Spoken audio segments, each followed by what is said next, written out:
జై Gurudatta. Welcome to Daivasannidhi YouTube channel.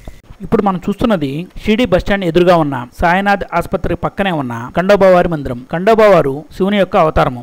వీరు మహారాష్ట్రలో యొక్క కులదైవం.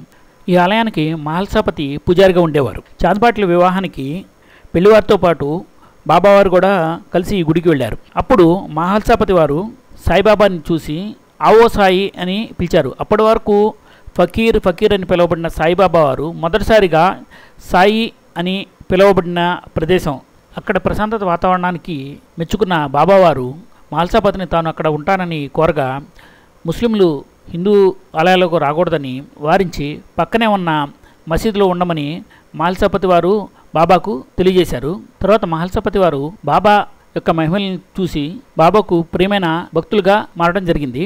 ఇప్పుడు మీరు ఆలయాన్ని దర్శించిన తర్వాత మొదటగా ఇక్కడ ఉన్న గుగులగుండాన్ని దర్శిస్తారు. చంపాశృతి అనే పండుగ నాడు ప్రతి సంవత్సరం ఇక్కడ భక్తులు నిప్పులపై నడుస్తూ ఉంటారు. గమనిక, ఇది సమాధి కాదు, ఇది కేవలం నిప్పుల గుండం. కొంతమంది దీన్ని సమాధిగా భావిస్తున్నారు. సాయిబాబా వారి దర్శనానికి వచ్చిన వారు మొదటగా ఈ ఖండోబా వారి ఆలయాన్ని దర్శించిన తర్వాత సాయిబాబా వారిని దర్శిస్తారు. ఇప్పుడు మీరు చూస్తున్నారు, ఇక్కడ ఖండోబా వారికి కుడివైపున సాయిబాబా వారి విగ్రహం కనబడుతుంది. అలాగే ఎడమ వైపున మహల్సాపతి పూజారి వారి విగ్రహం కనబడుతూ ఉంటుంది. ఇక్కడ సాయిబాబా వారు ఉపాసిని బాబాను మానసిక వికాసము మరియు భక్తిత్వం పెరగడానికి 3.5 సంవత్సరాలు ఇక్కడ ఉండవలసిందిగా ఆదేశించారు.